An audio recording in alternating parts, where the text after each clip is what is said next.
The final part of this presentation identifies the key stakeholder groups who have a potential interest in the stroke rehab app and project, and who should be involved in the further development of the project scope.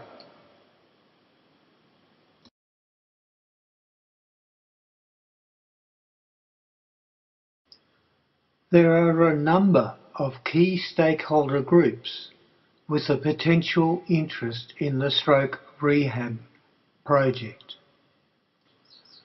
The primary stakeholder group is, of course, the 35,000 odd stroke survivors who are discharged into their communities each year, as well as their carers and family members. Then there are a number of stakeholder groups that deal directly with stroke survivors, including the metropolitan and regional acute care hospitals that provide the initial life-saving treatments and assessments of stroke survivors. There are the metropolitan and regional subacute care hospitals that provide appropriate rehabilitation treatments for stroke survivors before they are discharged back into their communities. There are the stroke recovery and rehabilitation specialists and therapists who work in metropolitan and regional acute and subacute care hospitals. There are the community-based primary health care professionals, including GPs and allied health professionals, who service metropolitan, regional and rural communities. There are the for-profit and not-for-profit service providers who provide a wide range of non-medical services to stroke survivors living in metropolitan, regional and rural communities. There are community health centres that provide a range of medical services needed by stroke survivors living in metropolitan, regional and rural communities in some states.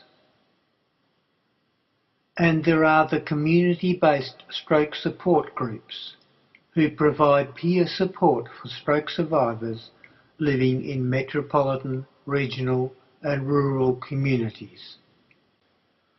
Finally, there are the stroke liaison officers who are employed by the National Stroke Foundation to carry out the National Stroke Support Strategy by providing a central referral service for every stroke survivor, and to provide follow-up and information about relevant community services, and to refer them to case management if required.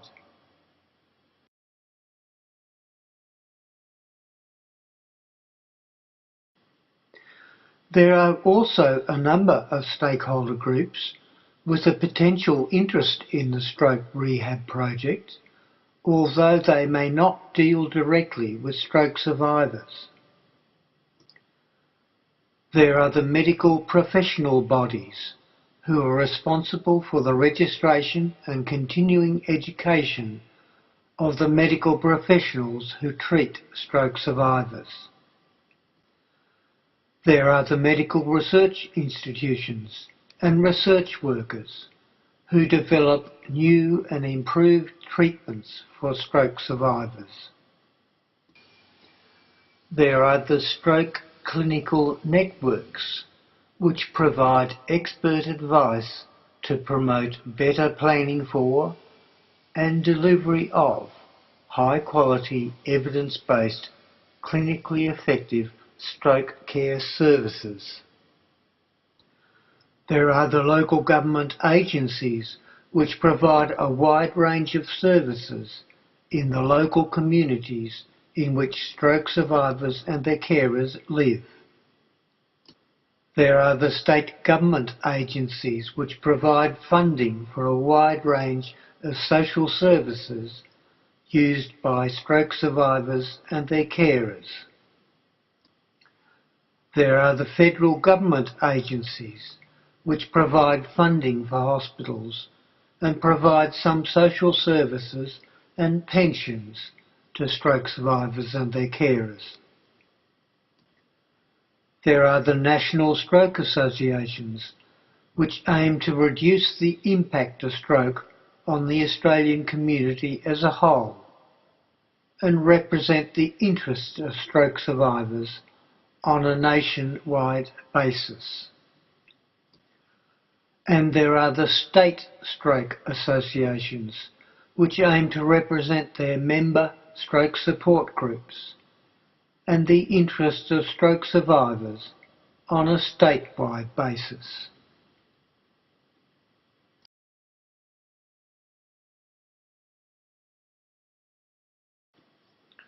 So, what strategic directions should the stroke rehab project take?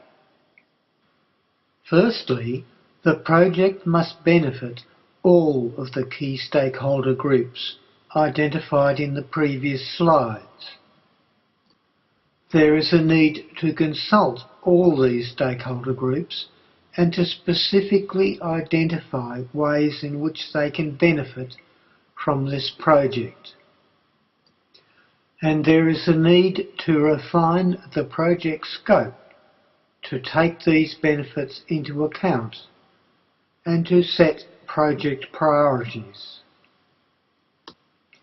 Secondly, all those key stakeholder groups must support the stroke rehab project and agree to cooperate in seeking funding and project implementation. There is a need to refine the project scope to reflect existing stroke, e-health and telemedicine projects. And there is a need to avoid wasteful duplication of effort. Thirdly, it is desirable to receive active support from Apple and the NBN Corp, because there is a need to make the best possible use of these new technologies. There may also be a need to keep overseas markets and other chronic disorders in mind.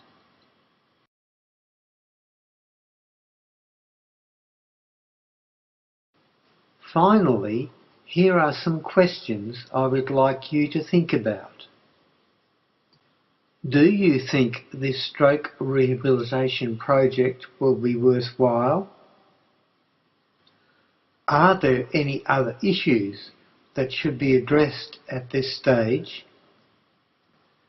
Is it feasible to form a consortium representing the interests of key stakeholders to scope the project in more detail, to apply for funding for the project, to manage the development of the project, and to manage the rollout of the project?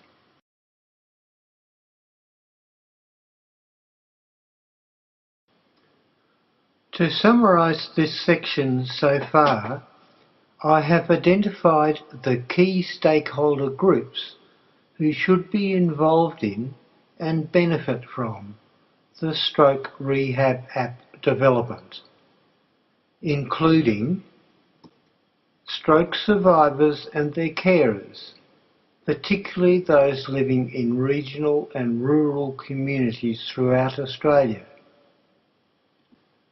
acute and subacute care hospitals serving metropolitan, regional and rural communities throughout Australia,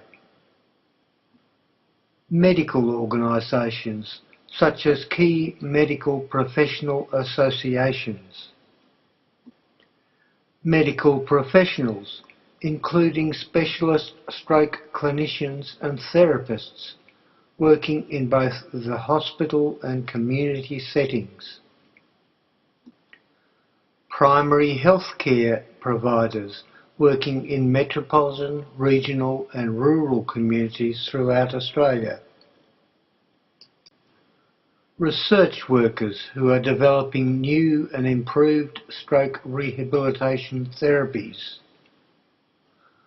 Federal, state and local governments who fund various community services.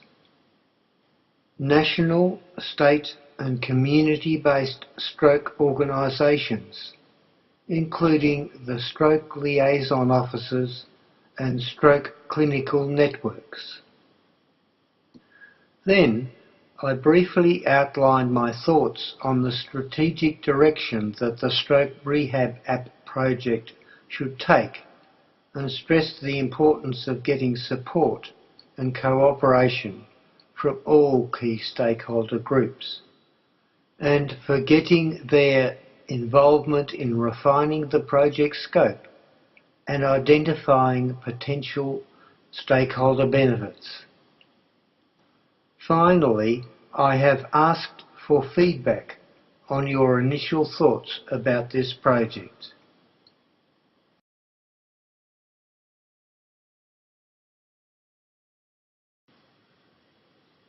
Thank you very much for your attention, and I look forward to your feedback at this email address.